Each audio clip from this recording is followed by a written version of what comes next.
Barattoota keenya akkam jirtu? Nagaan koo bakka jirtanitti sinaa qaqqabu. Ani barsiisaa Shallamaa Moosisaati. Kutaa barnoota keenya fiiziksii boqonnaa 3 paartii lammaffaa keessatti yeroo darbee waa'ee saffisaa akkasuma immoo waa'ee averejii saffisaa fi akkasuma instantaneous speedii garaagarummaa isaan gidduu jiru ilaallee turre jechuudha.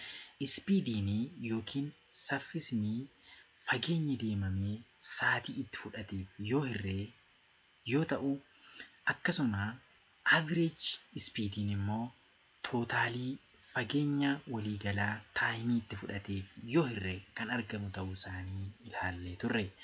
Har'a immoo kan nuti wal wajjiniin ilaallu average velocity fi instantaneous velocity ta'a. Kana jechuun hiikaa velocity maal akka ta'e irraa jalqabnaa jechuudha. Kutaa kana keessatti barattoota kan isin beekuu qabdan garaagarummaan average velocity fi instantaneous velocity maalidha? Akkasuma immoo compute the average velocity of the body moving in straight line. Kana jechuun average velocity qaamni tokko ittiin socho'aa jiru calculate gochuu danda'u, akkasuma immoo displacement sa'aatii itti fudhate iddootti calculate gochuu danda'u isinirraa eegama jechuudha. Mee velocity yookiin ariitii jechuun maal jechuudha? Garaagarummaan speediidhaa fi velocity gidduu jiru immoo maalidha jennee haa ilaallu. Where an object started and where it stopped does not completely describe the motion of the object, but it is important to describe how it passed and the direction of its. Kana jechuun qaamni tokko bakka biraatti yeroo deeme, when an object started and where it stopped does not completely describe the motion of an object. Bakka inni ka'ee fi bakki inni itti xumure sochii wanta tokko guutummaan guutuutti ibsuu hin danda'u. Yoo maal ta'e malee, yoo kallattii itti adeemee fi saffisa yookiin ariitii ittiin adeeme yoo hin himne ta'e, bakki inni ka'ee fi bakki inni itti deemee sochii wanta tokko ibsuu hin dandeenyu jechuudha. Kanaaf waa'ee velocity haasa'uun barbaachisaadha jechuudha. Velocity is a physical quantity that describes how fast a body moves as well as the direction in which it moves. Argitanii? Velocity jechuun qaamolee fiizikaalaa kan maalirratti hundaa'u jechuudha? How fast, hammam akka inni ariifatee fi kallattii inni itti adeeme kan ibsu ta'uu qaba jechuudha. Velocity is how an object is fast and also the direction which it moves. Kana jechuun hamma inni itti ariifatee fi kallattii inni ittiin adeeme kan ibsu velocityidha jenna jechuudha. Hence, velocity is a vector quantity. Kana jechuun vector quantity yookiin kallattii qabaa jechuudha. Speediin akkuma kutaa darbe keessatti baranne speediin kallattii kan hin qabne ta'uusaa ilaallee turre. Garuu velocity'n immoo kallattii fi hamma kan qabu ta'uusaa asirraa hubannaa jechuudha. The symbol of the velocity is V and the arrow is on the head of the symbol V. Kanaaf jechuun V ta'ee kan xiyyi argisiistuun gubbaa kanarra yoo jiraate velocity'dha jechuudha. The SI unit is meter per second, also the same is the SI unit of speed. Akkasuma kilometer per houriin akkasuma miili per houriin illee darbanii velocity objectii tokko safaruudhaaf nu gargaaru jechuudha. Kanaaf egaa velocity jechuun ariitii jechuudha. Ariitii jechuun immoo sochii wanti tokko hammam akka ariifatee fi kallattii kamiin akka inni deeme kan ibsu yoo ta'e ariitiidha jechuudha.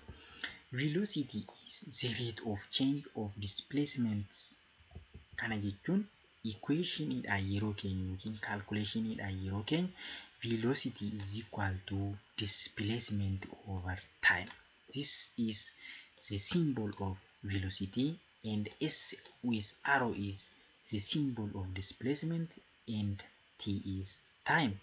So this a meter per second is the unit of velocity. Okay, when we differentiate this velocity is with from speed, these have its own directions and magnitudes. Okay, what is average velocity?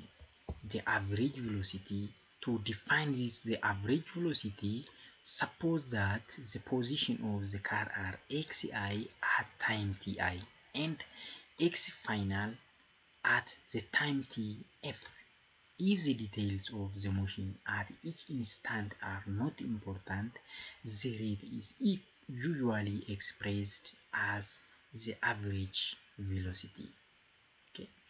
Kana jechuun average velocity jechuun total displacement covered by that body in specific directions divided by the total time taken to cover the displacements. Kana jechuun mee fakkeenyaaf konkolaataa kana haa fudhannu. Konkolaataan kun bakka kana jira. XI jechuun positionii jalqabaatii taayimii kanarratti, X faayinaaliin positionii isa boodaa T faayinaalii irratti jechuudha. Konkolaataan kun yeroo deemutti bakka kanaa ka'ee bakka kanatti socho'ee jechuudha. This is initial position and this is final position. When we calculate the average velocity analytically, it is written look like this. The average velocity is equal to the final position minus the initial position over time final minus t initial. Okay, arkitanii positionii jalqabaa hir'isuu, positionii booddee hir'isuu, positionii jalqabaa hiruu, taayimii isa lammaffaa hir'isuu, taayimii isa jalqabaatii jechuudha. This is change of position. Change of position over change of time is equal to the average velocity. Average velocity is the displacement over change of time. So kanadha jechuudha. Egaan ariitiin fakkeenyaaf kallattii istireetii ta'e tokko irratti konkolaataan tokko asii ka'ee bakka kana haa ga'u haa jennu. Asitti bakka kana ga'ee yoo dhaabate, bakka kana ga'ee yoo dhaabate, as ga'ee yoo dhaabate displacementii baay'ee deema jechuudha. S1, S2 jedhee deema jechuudha.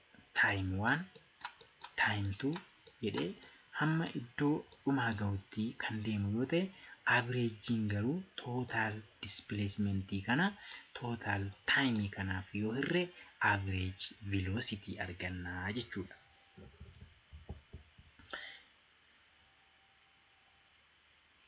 If the displacement point in the positive x-axis, the average velocity is also positive direction. If the displacement point is negative, the x direction, the average velocity also negative ta'a jechuudha.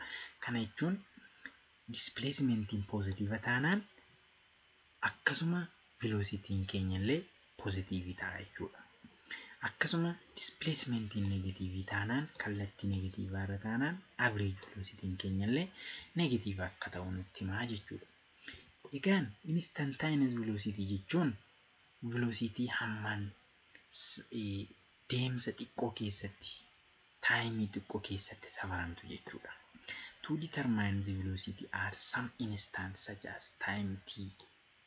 Mee fakkeenyaaf velocity tokko yeroo taayimiin tokko sekendii ta'utti safaruu yoo barbaanne, yookiin immoo yeroo taayimiin keenya 2 sekendii taatutti safaruu yoo barbaanne, at each specific point irratti waa distaansii xiqqoo tokko keessatti, sekendii xiqqoo tokko keessatti safaruu yoo barbaanne instantaneous velocity jenna. Instantaneous velocity jenna.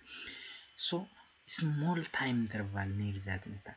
As the time interval becomes small and smaller, the average velocity over that interval become instantaneous. Yeroo taayimiin keenya gara zeerootti approach ta'u yookiin xiqqaataa yeroo deemu instantaneous velocity ta'a malee average hin ta'u jechuudha. Instantaneous velocity of the body is it is velocity at any time t for a specific time. Sa'aatii murtoofte tokko irratti jechuudha. Sa'aatii baay'ee xiqqoo taate specific taate irratti speediin saffisni nuti safarru sun instantaneous velocity jenna jechuudha. For a body that undergoes uniform motion, the velocity of the body is uniform and the average velocity and the instantaneous velocity also the same. Kun egaa wanti tokko saffisa wal fakkaataadhaan deema yoo ta'e, velocity wal fakkaataadhaan deema yoo ta'e, average velocitynis instantaneous velocitynis wal fakkaataa ta'a jechuudha. That is uniform motion. Saffisni isaa hin dabalu hin hir'atu, wal fakkaataadha jechuudha. Instantaneous velocity can be positive or negative. The magnitude of instantaneous velocity is known as instantaneous speed. Magnitude kallattii malee magnitude qofa yoo ta'e instantaneous speed jenna jechuudha. Mathematically, the instantaneous velocity is calculated from the short displacement traveled over the short time interval. Okay.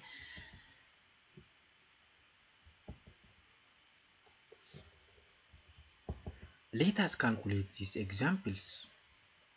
A student attained the displacement of 360 meters north in 180 seconds. Let us understand the situations. A student attained displacement. This is displacement is given to the north. Okay, hammaa fi kallattiin nu kennamee jira jechuudha. Hamma yookiin displacementiin keenya 360 gara kaabaatti yoo ta'e, sa'aatiin isaa immoo 180 sekendii deema jechuudha. Barataan tokko gara kaabaatti qaxxaamura 360 yoo deeme, sekendii 180 keessatti yoo deeme jedha. What was the student's average velocity? Average insa hammam ta'a? Average velocity insa hammam ta'a jedha jechuudha. So the given is displacement is 360 meters and the time taken is 180 seconds. Solution. What is required? Okay.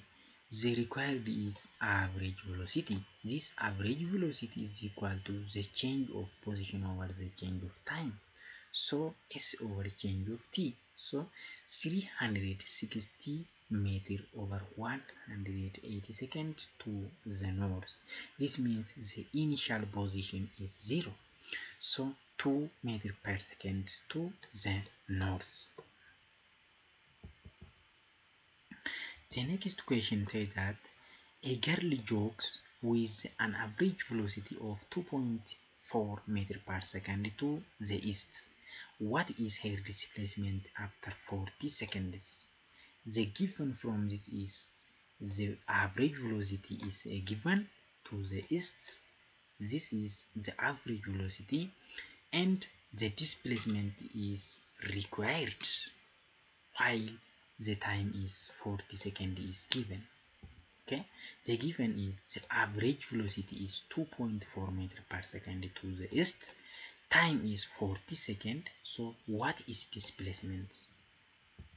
We understand that average velocity is equal to the displacement over total displacement over the time taken.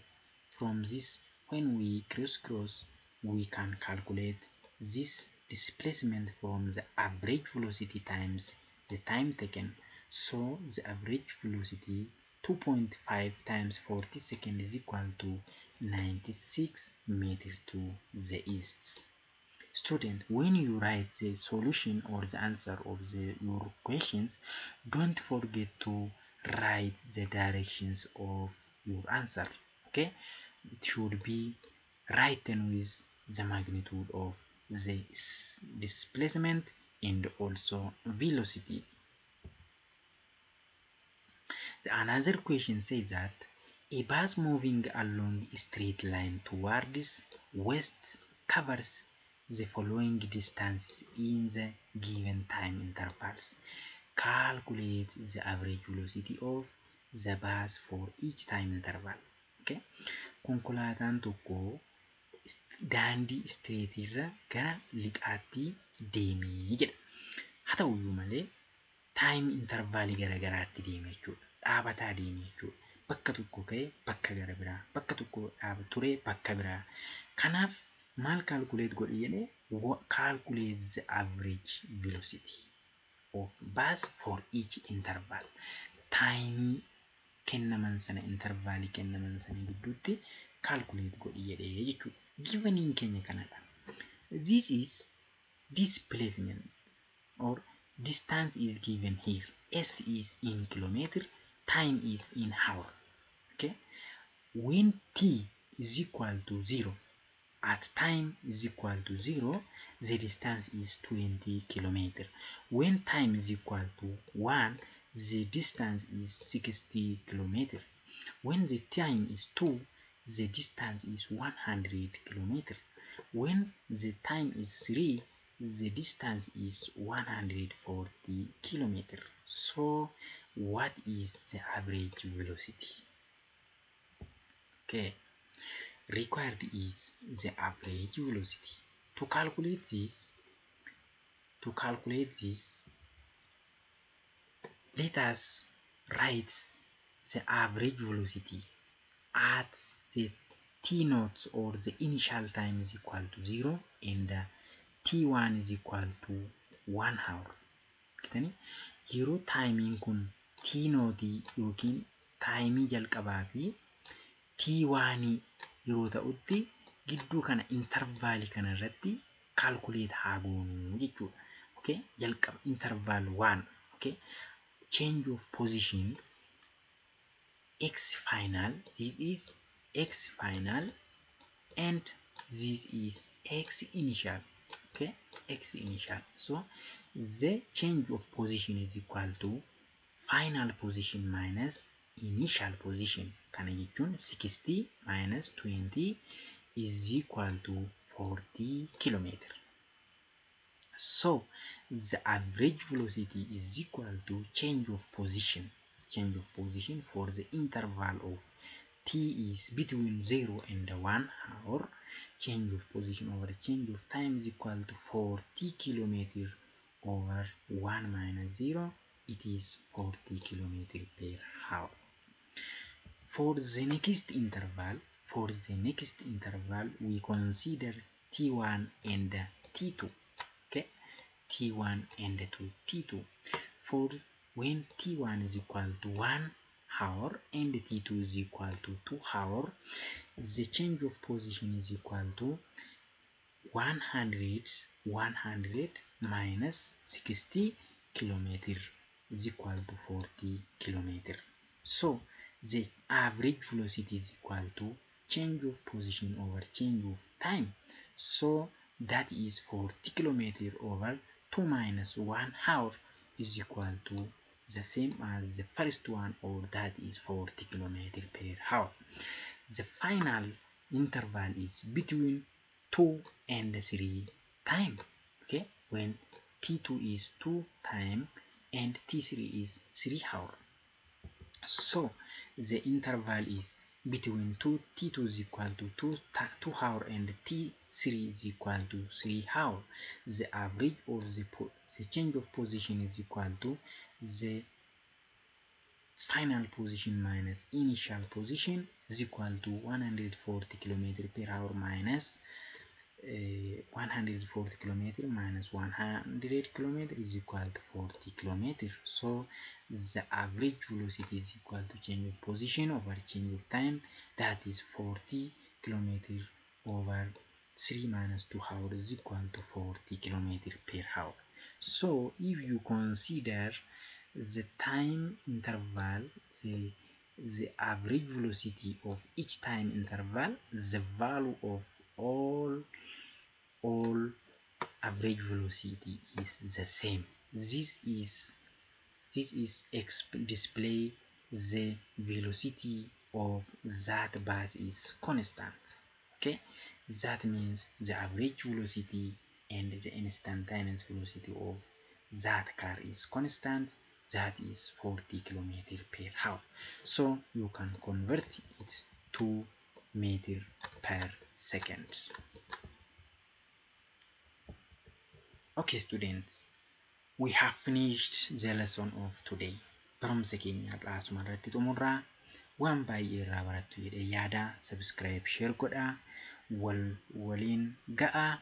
Anaanis na gargaara. Yeroo gaarii akkasiniif ta'u abdii guddaan qaba.